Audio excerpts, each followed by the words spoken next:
Hi guys, Chris here with Super Savvy Travelers. Hey, today I wanted to do something called cooking with not too much stuff because I made a really great dish the other day and I want to show you how to make it. And I really don't have a lot of stuff here, so you can make it anywhere and it's probably going to be delicious. So let's go. Okay, so I'm going to show you my kitchen because it's really very basic. Yeah, I do have a microwave. Okay. You know, I got a really nice stove and I got a really big refrigerator, which I just love.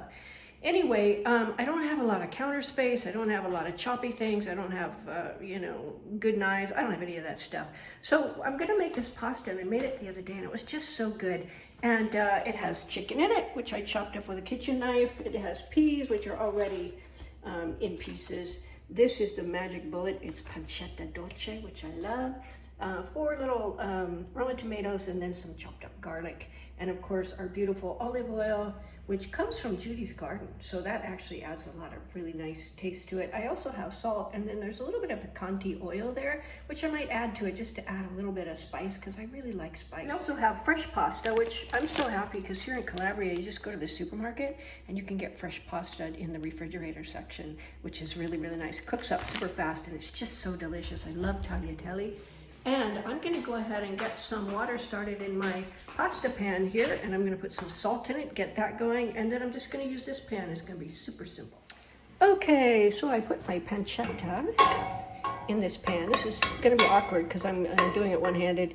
Anyway, I put my pancetta in this pan, and I started with a cool pan because Jamie Oliver says that if you want to render the fat, which we do because it's delicious, from the pancetta, you got to start with a cool pan. So I believe him, and I'm going to cook these till they're really, really crispy, delicious, and then add the chicken, which is going to cook fast because it's flat. Now, let me talk a little bit about the chicken. I got it from our macelleria up here, Rocco. He is amazing butcher. He always has the most delicious and fresh stuff. And I have bought chicken from the Conad, and it's okay, but for some reason when I cook it, it gets a little rubbery, and that never happens with Rocco's chicken. I don't know why. I don't think it's something I'm doing because I cook it the same way both times, and it still comes out a little rubbery sometimes.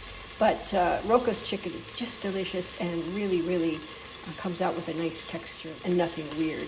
Anyway, I'm going to let this render down quite a lot. I've got it on kind of, you know, the skinny little burner here.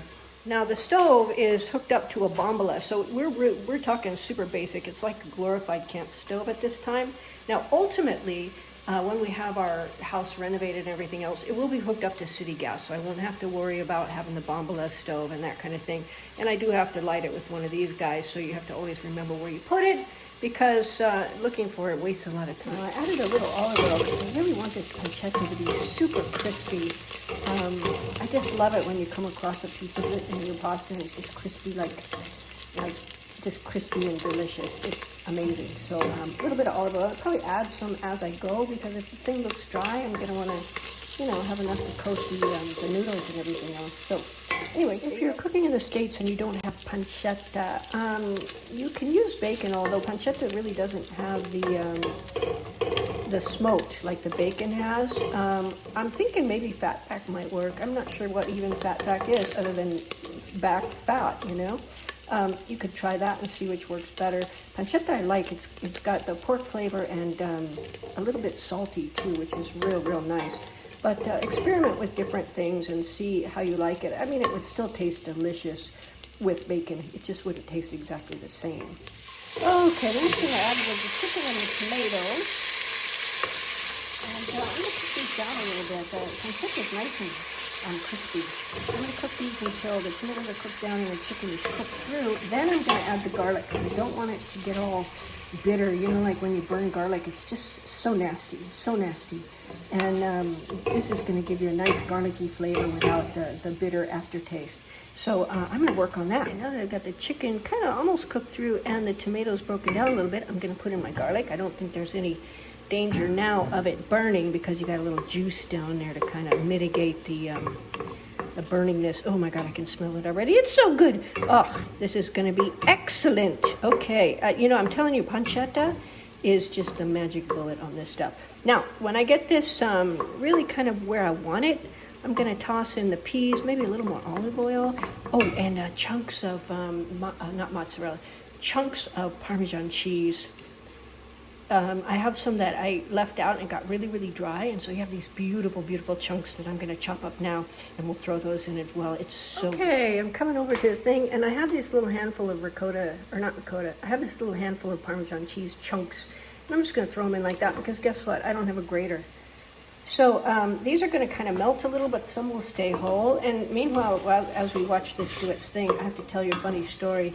I was up with my brother, and his wife is Italian. She's a great cook, obviously. And anyway, she said, hey, honey, can you grate the cheese for, I think we're having lasagna or something like that. And my brother comes out, you know, holding 2 graters in his hands, and he's channeling Winston Churchill, and he says to me, total deadpan, he says, some are born with graters and some have graters thrust upon them. And I just have to say, I thought that was the funniest thing I had ever heard. And it's true, she had thrust the graters upon him and made him grate the cheese. So there was a lot of truth in that statement. Okay, here's our pasta water, which I turned on, but it didn't turn all the way on, so I had to turn it on again. Anyway, it looks like it's doing its thing, but not really. We're going to keep from overcooking this. I'm going to turn it off for now. Bing! And there we go. Okay, I forgot the peas. So I'm going to have these peas, new peas, frozen. And I'm going to dump in a good, you know, big giant handful. I'm telling you, these peas are sweet a little bit. And against the saltiness of the pancetta, they are just delicious. Peas in pasta is a really sort of underrated thing. I think peas should be in most pastas, except for a really good carbonara. And one of these days I'm going to make a carbonara because that is my favorite, and I really, really want to learn how to make a good one. So we're going to let these guys warm up a little bit and incorporate, and we'll wait for our pasta water, and off we go. Okay. All right, so I put the noodles in here, and they're going to cook. They're probably not going to take more than 3 minutes, I think, for fresh pasta, and they're going to be delicious. So I'm going to cook those up and get everything sort of put together and show you what. Okay, so I went ahead and cooked up my noodles and drained them and then mixed them together with the other mixture that I just made, and I'm telling you, it is delicious. It's a little bit salty, a little bit sweet with the peas. The tomato adds a little robust flavor and a little bit of garlic, but not much. And of course, those little chunks of delicious Parmesan cheese that just add all the niceness to it. So anyway, I'm going to take this and enjoy. You guys try it out. Tell me how it goes with whatever ingredients you use. And let's do some more recipes. I'm loving this.